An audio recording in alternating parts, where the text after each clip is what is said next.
lot of this gets filtered through, what's going on in the U.S. and Europe, but there is this sense, at least out here, that these Japanese young people, they're maybe hard right or like anti-immigration. They don't want non-Japanese people in the country. A lot of things that, some Americans, some Europeans would like, other things that, other people are like freaked out about. So like what has changed with this new generation? Several years ago, when the voting age was lowered to 18, and I want to say that was about 7 or 8 years ago, because my daughter became eligible to vote at that time. And I wrote an academic article about that at the time. The younger people, rather than becoming radicalized like we see back home in the States, if anything, they were questioning, where did Japan go wrong? Where's it going off the rails? Why isn't it living up to, the hope and the expectations that previous generations had of the country? And if anything, they were looking for answers that brought them to, I think, respect, Japanese history and culture and traditions more. And probably the reason for that is that in their compulsory education, which goes through the end of middle school, so, 15 or so, and then for those that went on to high school, those that went on to college, they were basically denied an opportunity to learn about their modern history in favor of, the rote memory, test exams.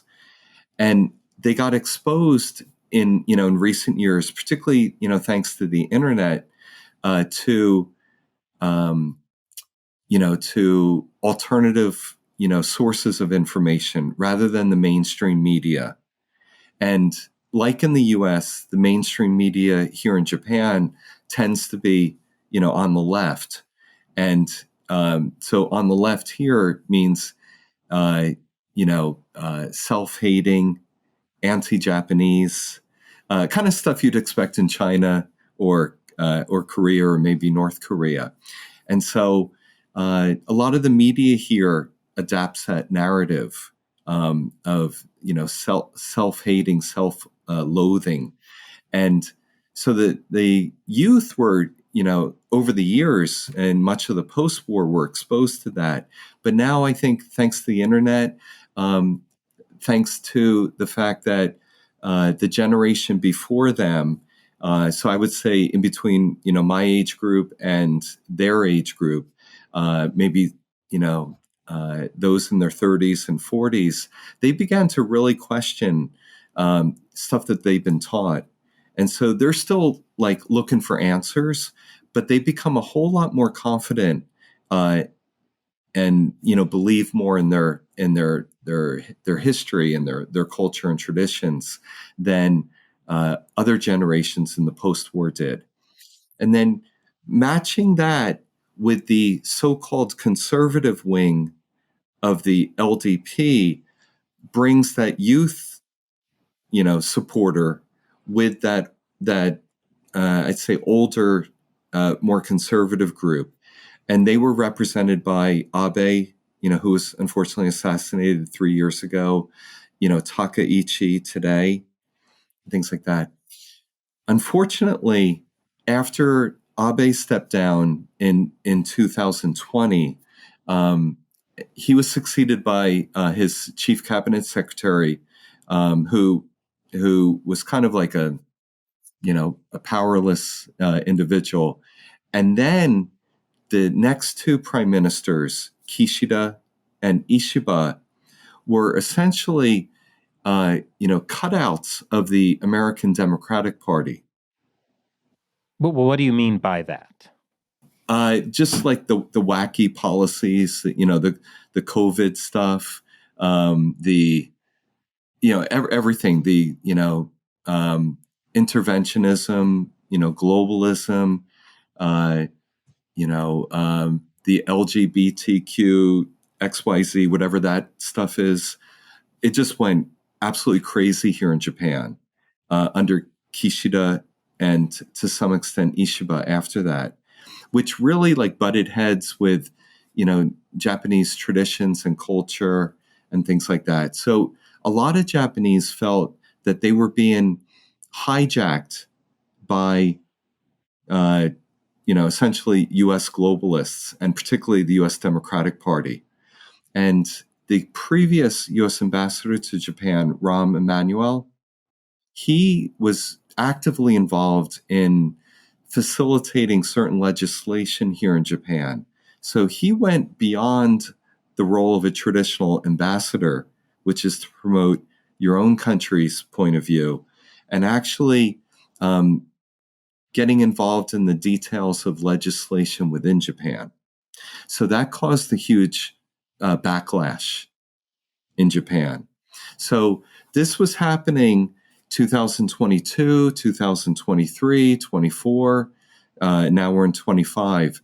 In 2022, there was an upper house election, and a party that you alluded to before, that's anti-immigration. I don't think that's correct, but they're described as anti-immigration.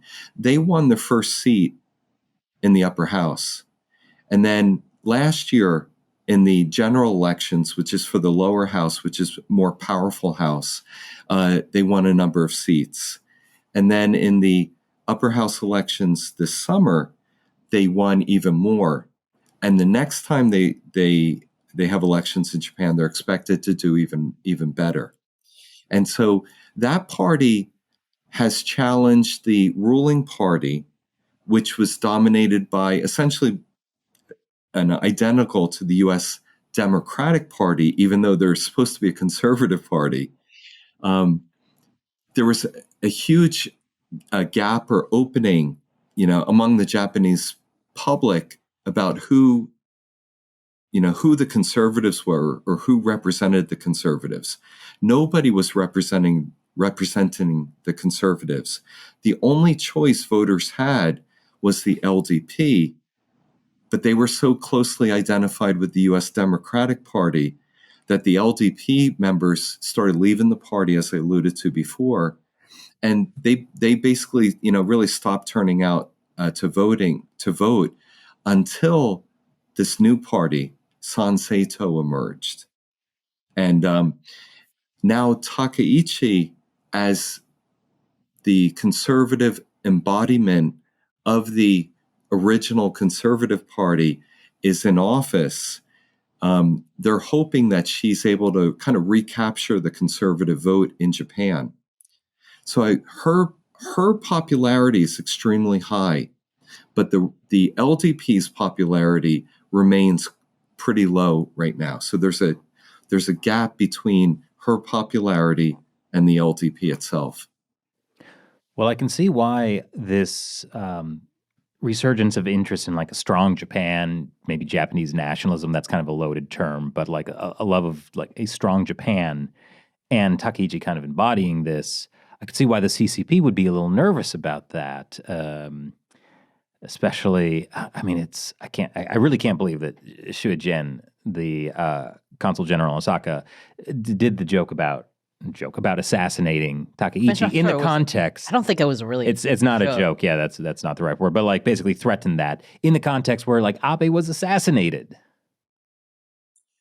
You're right. But living in Osaka, as I do over the past 35 years, he's been here for 4 years. He is, as I alluded to before, he's an extremist. He's off the rails. He's the embodiment of the wolf warrior, diplomacy. I'm sure he's doing it at the direction of, his government and the CCP. I don't think it's a coincidence. Although I'll mention I don't have evidence for this, but I don't think it's a coincidence that